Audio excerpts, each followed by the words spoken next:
तो हमने last video में डिस्कस करा था लॉस्ट एंड फाउंड की ऐड को कैसे फ्रेम करते हैं, उसका फॉर्मेट क्या होता है, कैसे क्वेश्चंस उसमें आते हैं और हमें उसे अटेम्प्ट कैसे करना होता है। आज की वीडियो में हम डिस्कस करेंगे कि बाय और सेल, फॉर सेल, जो सबसे कॉमन ऐड है, जो हर क्वेश्चन में, हर बार, हर एग्जाम में ऐसा क्वेश्चन आता है फॉर सेल का। तो हम इसके बारे में थोड़ा डिटेल में डिस्कस करेंगे बिकॉज ये सबसे कॉमन क्वेश्चन है। Okay, so let's get started. सबसे पहले आप लिखेंगे फॉर सेल, ठीक है, अंडरलाइन करेंगे और बॉक्स तो बिल्कुल भी नहीं भूलना है। ये हमारा कंटेंट है और नीचे हमारी कॉन्टैक्ट इन्फो है ना। ये कॉमन पैटर्न है, बस हमारा ये जो हेडिंग है ये चेंज हो जाता है अकॉर्डिंग टू द क्वेश्चन। तो फॉर सेल, अब आप क्या सेल कर रहे हैं? घर बेच रहे हैं, व्हीकल बेच रहे हैं, कोई इलेक्ट्रॉनिक आइटम बेच रहे हैं। फॉर सेल तो कुछ भी हो सकता है, तो उसके सारे डिटेल्स आपको डालने हैं। जितना आप डिटेल हो सकते हैं उतना डिटेल होना है। अब इसको प्रैक्टिस कैसे करो? सिंपल सी चीज है, यू ऑल हैव फोन्स, सबके पास फोन्स होते हैं। यू टेक योर फोन और आप उसके डिटेल्स लिखना शुरू कर दो कॉपी में, ऐसे ही रफ में, just start writing the details और उसको आप ऐड में फ्रेम कर दो। आप घर में रहते हैं, आप अपने घर को ऑब्जर्व कीजिए। घर में कितने कमरे हैं, किचन कैसा है, वॉशरूम कैसा है, बेडरूम कैसा है, स्पेशियस है, छोटा है, कैसा है, कोई स्टडी टेबल है, कोई कुछ, मतलब जो भी यूनिक चीजें आपके घर के बारे में है वो आप लिख दीजिए, ठीक है। उसके बाद इलेक्ट्रॉनिक आइटम्स जैसे फोन है, लैपटॉप है, टीवी है, पीसी है, ये सारी चीजों को ऑब्जर्व कीजिए, इनके बारे में लिख दीजिए। फिर आप फर्नीचर आइटम्स ले सकते हैं, बेड है, फर्नीचर आइटम्स में हमारा कबर्ड है, क्लॉजेट है, कोई किचन में भी कैबिनेट्स होते हैं, ये सब ले सकते हैं। तो ये क्यों? ये सबसे इजी तरीका है और बहुत ही फन तरीका है आपको सारी एड्स आ जाएंगी, क्योंकि आपको एक आइडिया हो जाएगा एक्चुअली ये चीजें हमारे आसपास अवेलेबल है, राइट। अब अगर आप कार बेच रहे हैं तो आप सबकी कोई फेवरेट कार होगी, राइट। तो आप उस कार को उठाइए, उसका सारा गूगल से डिटेल्स निकाल लीजिए, जो भी मॉडल आपको पसंद है, और बस उसको ऐड में डाल दीजिए। इट्स नॉट लाइक कि आपको ये सब याद करना है, जस्ट आप एक दो बार ये करेंगे ना तो आपको हैबिट हो जाएगी। फिर ऐड में कंटेंट डालने में बहुत ईजी रहेगा। मान लीजिए क्वेश्चन बहुत छोटा है, ज्यादा इंफॉर्मेशन नहीं दी है, बस इतना लिखा हुआ है कि you are selling your house, that's it. तो आप घर के बारे में, आपको इंफॉर्मेशन पता होगी, आप घर के बारे में इंफॉर्मेशन डाल सकते हैं, तो बहुत इजी हो जाएगा। तो ये एक टेक्निक है, ये एक टास्क है, एक फन एक्टिविटी कह सकते हो, ये खुद को दीजिए। और बस मतलब जस्ट यू नो, अगर आपके घर में कोई डॉल हाउस है या कोई इस टाइप का टॉय है तो आप उसको भी डिस्क्राइब कर दीजिए, बट ऑब्जेक्टिव वे में।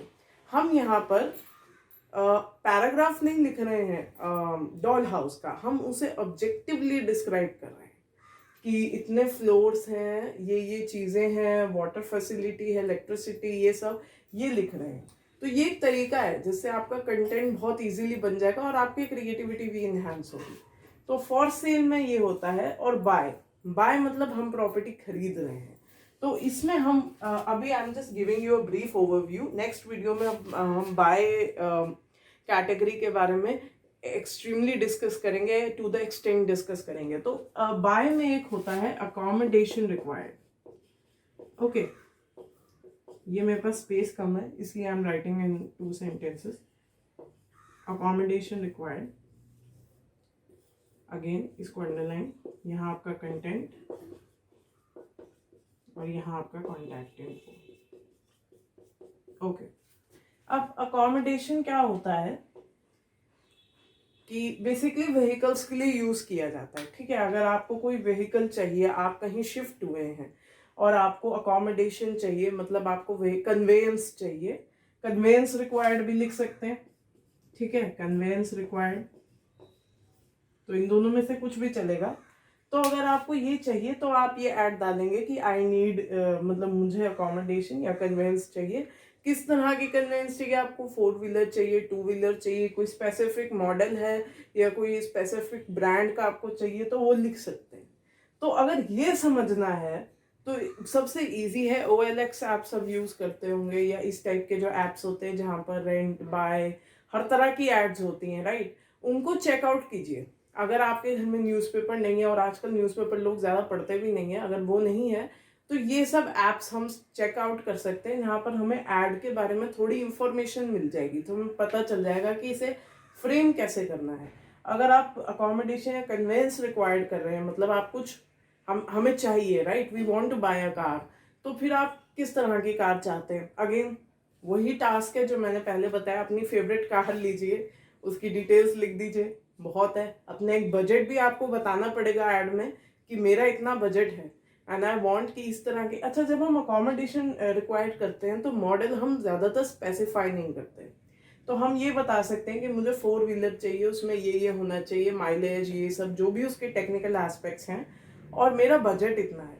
ठीक है। अगर प्रॉपर्टी भी आप करेंगे ना, फॉर सेल भी कर रहे हैं, तो आपको प्राइस नेगोशिएबल लिख सकते हैं। बट अगर आप you're buying a property, you're looking to buy, then you want to give like locality के details, okay? और साथ में आपको ये भी लिखना पड़ेगा कि अगर हम ये मेरा बजट है कि मैं ये प्रॉपर्टी खरीदना चाहता हूँ इस एरिया में, और मेरा ये बजट है, तो जो भी मुझे अप्रोच करे वो इस बजट के बॉर्डर लाइन में अप्रोच करे। जैसे कि हम अमेजोन पे जब कुछ चीज़ खरीदते हैं तो साइड में लिखा आता है कि 2000 to 4000, 4000 to 8000, तो वैसे आप अपना बजट बता सकते हैं उसमें।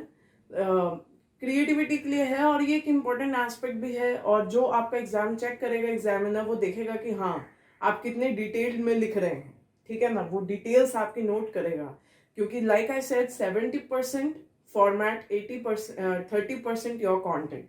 तो कंटेंट तो यहाँ पे 50 वर्ड्स का ही आएगा, बट जितना आप डिटेल उसे कर सकते हैं 50 वर्ड्स में भी, वही आपका एग्जामिनर चेक करेगा और उसके बेसिस पे मार्क्स देगा। ठीक है। अब इसको लिखना कैसे है, वही सिंपल। अगर ये हमारी आंसर शीट है तो ये पूरा ऐड ऐसे आएगा। अगेन हाफ ऐड ना लिखें, बहुत अनक्लियर है। और अगर आपको लगता है कि मैंने पूरा ठीक लिख दिया है, मैंने सब कुछ ठीक लिखा है, और मैंने फॉर्मेटिंग ठीक करी है, आपका हाफ या 1 मार्क्स ऐसे ही कट जाएगा बिकॉज क्लैरिटी नहीं थी। तो उसको अपनी पूरी रिस्पेक्टिव जगह दे, उसको एक पूरे शीट पर लिखें, और ऐसे मतलब हाफ हाफ में ना लिखें, एक पूरे शीट पे एड डिजाइन करें, notice, poster, which I am been repeating for a long time, कि उसको एक पेज पर बनाए तो बेटर रहेगा, बहुत क्लैरिटी रहती है। तो आज हमने करा है बाय और सेल, और अगली वीडियो में हम देखेंगे कि बाय प्रॉपर्टी का क्या फॉर्मेट होता है, राइट। और बेसिकली ये सबसे कॉमन क्वेश्चन है। वैसे फॉर सेल सबसे कॉमन क्वेश्चन है। अगर यू एस दिस तो सारा क्वेश्चंस बहुत इजी है, सब कुछ आ जाएगा। तो वो बहुत रेयरली आता है, बट हम उसे स्टडी करेंगे because we have time. So if you think that this has helped you, then like it, share it and subscribe it. Till then, stay tuned, keep watching, and happy learning.